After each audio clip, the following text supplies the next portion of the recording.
What's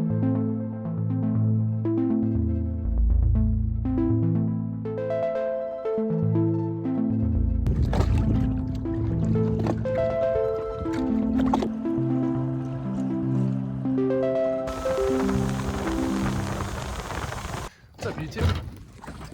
Welcome back. So today we are out in the Gulf and we're going to be exploring some ancient springs that are on the ocean floor.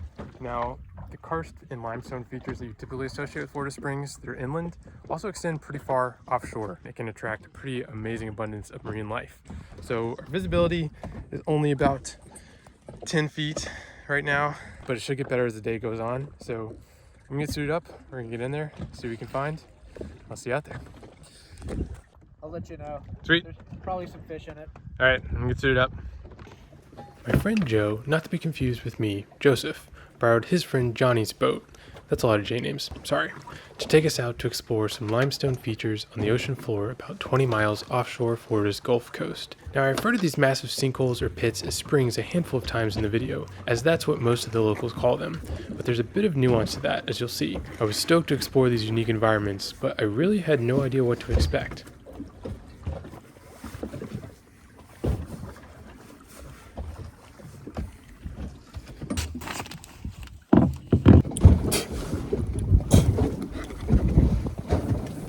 All right, let's get in and see if we can find this spring.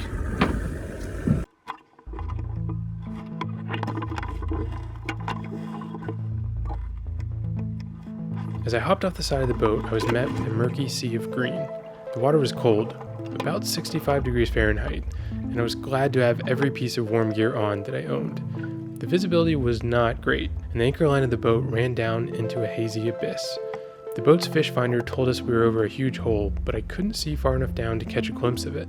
There was nothing for it but to dive down.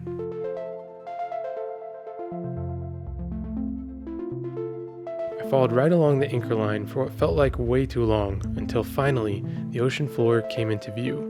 There was what looked like a small cliff, which was the edge of the sinkhole, but between the poor visibility, a strong current, and the size of my camera housing, my lungs were burning by this point, and I had to blast back up to the surface.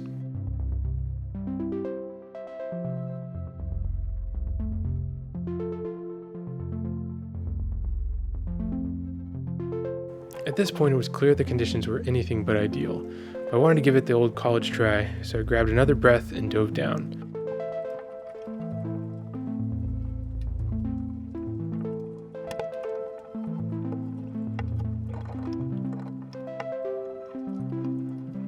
I made it a couple feet deeper and peered down into the pit for like a nanosecond, but again, was forced back up to the surface. I just got my little baby freediver butt kicked. It's like 30 feet deep, but not great viz, and the current was ripping, so I was having to fight against the current with my camera, diving down.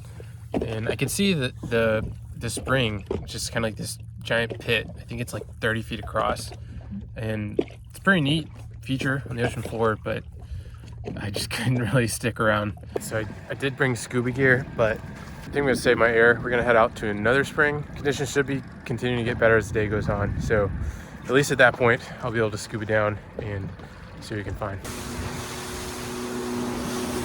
Apparently the viz is top down here, so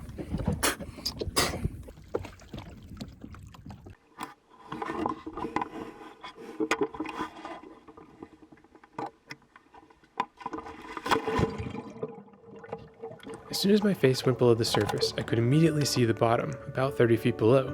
This was a good sign, as the visibility was looking up. Hundreds of translucent, non-stinging comb jellies came sailing past, whisked along by the current as the tides came in. And then, in the distance, I saw it. A massive hole yawning wide on the bottom of the ocean, as if it didn't feel deep enough already. It was about as far across as the ocean was deep in that area. The current was still ripping, and I had to kick at almost full strength to get me and my camera rig over the center of the hole. As I looked down into it, I could just make out the vague shapes of fish swimming around. So, as I continued kicking, I grabbed a breath and dove down to the hole.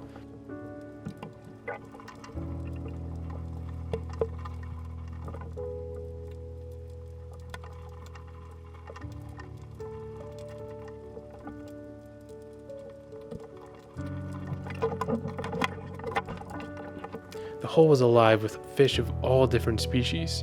There was even a faint cloud of sediment swirling above the opening like smoke from a volcano.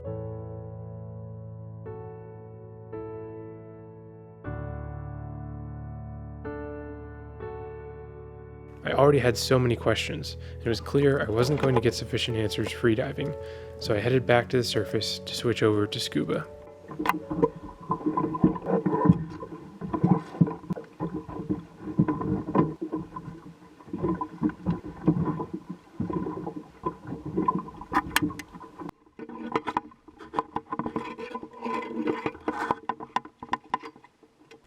I took a giant stride off the side of the boat and headed back down to the ocean floor.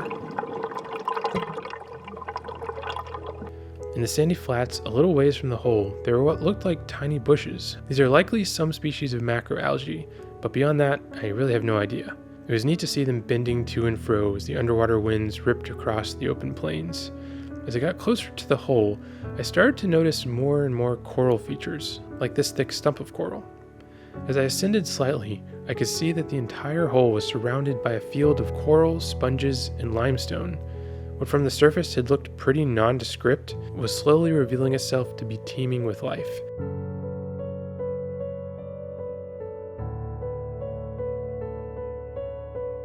The rim of the hole was alive with coral and color.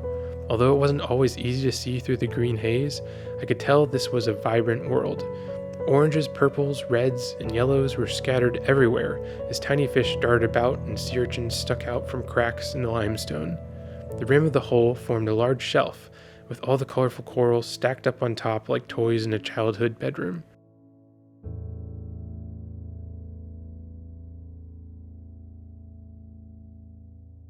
There were levels to the shelves, and as I continued to descend, I could see hundreds of fish darting about through the sediment.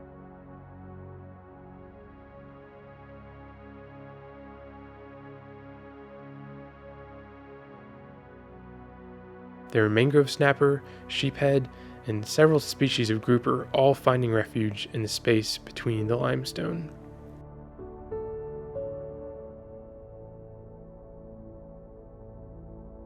But it was time to get to the bottom of this mysterious hole, so I finished off the remainder of the descent.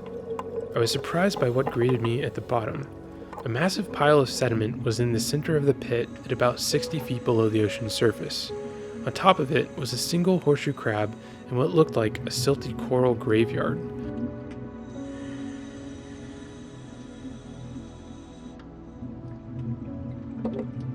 The horseshoe crab appeared to be digging in the substrate, and I realized I was basically on top of a cone-shaped sediment pile that sloped farther down into the dark. I began to slowly descend a little further down the sediment pile. The hole was much bigger than it looked from the opening up above. Karst is a type of landscape that forms when limestone features are eroded by groundwater. It's the whole subterranean system that connects Florida's springs and sinkholes that make up the Florida aquifer. This sinkhole, spring, or mystery pit, whatever you want to call it, was likely a spring hundreds of thousands of years ago when sea levels were much, much lower than they are today. I couldn't tell if there was any active flow here, and even if there was, it likely wasn't freshwater. But it's wild to think that this place was once a freshwater world, and now it's a bustling marine environment. The hole seemed to go on forever, and at 75 feet deep, I couldn't find the bottom of the sediment pile or even see where the limestone wall started. There was too much overhead, and I'm not a certified cave diver, so I had to start making my way back up the sediment pile. Another horseshoe crab was circling the cone. I sadly didn't realize until days later, but these horseshoe crabs had likely fallen into the hole and were trapped, unable to climb or swim out. It's a tough world out there in the ocean, and although the hole was undoubtedly ominous, and it felt like I was exploring some kind of marine necropolis, I had to remind myself that this place was a functioning ecosystem, home to thousands of living creatures, and nothing is wasted here. At 75 feet of depth, my air was dropping at a decent rate, so I began to ascend up and out of the dark hole, and back into the brighter world of the ocean floor.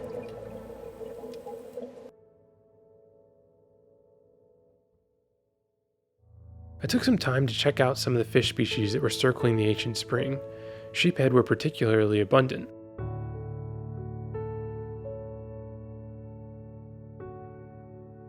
These fish are quite strong and have some impressive teeth that help them crush their hard-shelled prey like mollusks and crustaceans. I did my best trying to get a close-up of their mouth, but they were all in a hurry going about their day swimming in and out of the hole.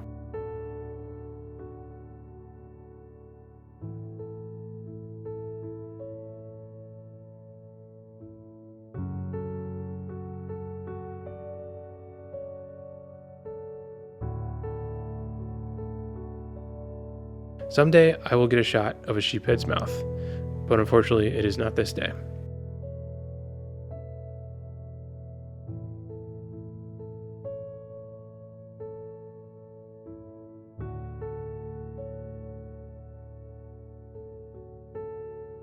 Another resident that I was especially excited to see was a hogfish. These fish are crazy cool for loads of reasons. For starters, they have a snout shaped like a pig and use it to root for food, hence the name hogfish. They also have some impressive dorsal spines, as you can see on this individual.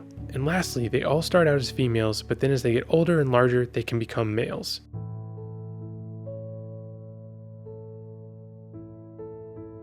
This female didn't stick around for long, however, and disappeared beneath a rock.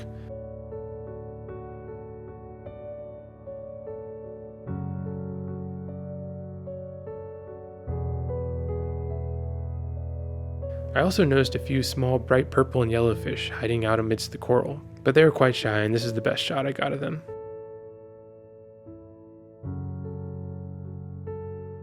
But now it was time to say goodbye to this amazing hole in the ocean floor. Although some of my questions were answered, plenty more remain, but it was time to get back on the boat.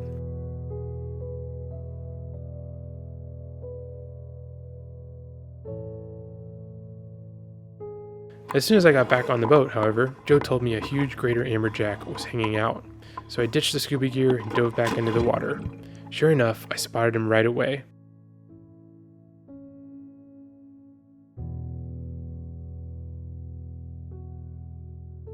As I dove down, I could see just how massive this fish was. It was nearly 5 feet long and was curious enough to approach me. However, it did so pretty cautiously, but I was still able to get a few nice shots.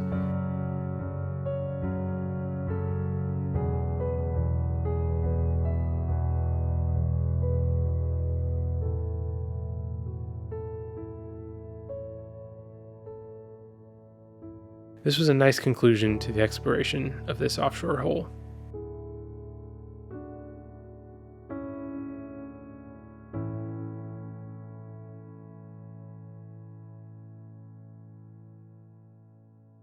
But the day wasn't over yet. I had a bit of air left in the tank and Joe offered to take us to explore a sunken barge about halfway back to shore. I like the fact that I am able to breathe underwater with scuba gear, but man, definitely prefer being able to just have a wetsuit and fins for freediving, but sometimes you gotta breathe underwater.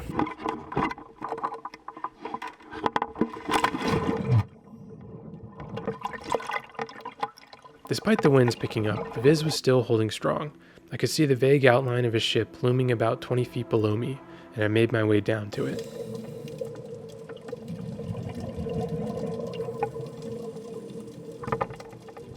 As I got closer, I could see the ship was also covered with an impressive amount of marine life. My dive lights revealed more stunning colors as I slowly drifted through the wreck. I'm fairly confident this ship was sunk on purpose to create habitat for marine life. It might not be 100% natural, but it sure is working. Some of the biggest chain links I've ever seen were down there, still connected between different parts of the abandoned barge.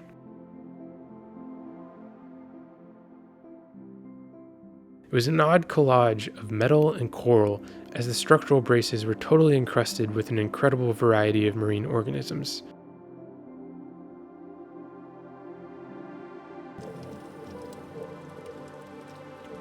As I rounded the side of the barge, I came across another field of what I still think are some kind of macroalgae.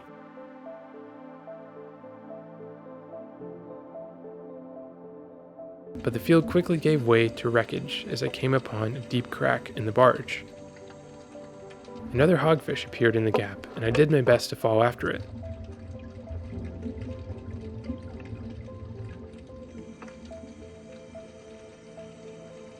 Males have a black spot behind their pectoral fins, and I couldn't see it on this one, so I'm guessing it's another female.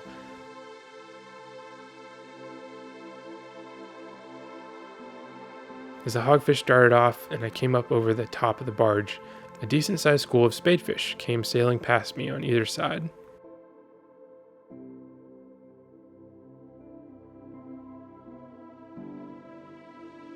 I swam back over to the edge of the barge and dropped back down one more time. The ocean's reclamation of this old barge was definitely cool to witness, but certainly going to take a lot more than some sunken ships to save our coral reefs from all the challenges they face. As I headed back to the surface, more comb jellies came into view. As I watched one swim by, I could see the comb rows, refracting light in waves of rainbows down its body. Another translucent, non-stinging jelly floated into view as well.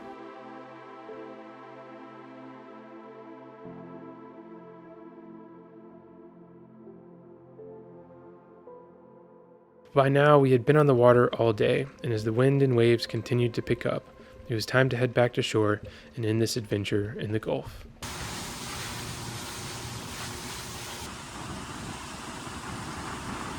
Alright, well, there you have it. Definitely very different than the active freshwater springs in inland Florida. Not a lot of flow happening out of them, but still some pretty neat remnants of a bygone era. There's about 30-something freshwater springs, some that do have groundwater leaking out through them in the Gulf, so might be something worth checking out again in the future. But that's all we got to today. So anyways, hope you guys enjoyed the video, and I'll see you guys next time. Spring is my favorite time to come out here. Yeah. It's quite a bit warmer, and the visibility is usually still decent. It can be actually, like, we've had years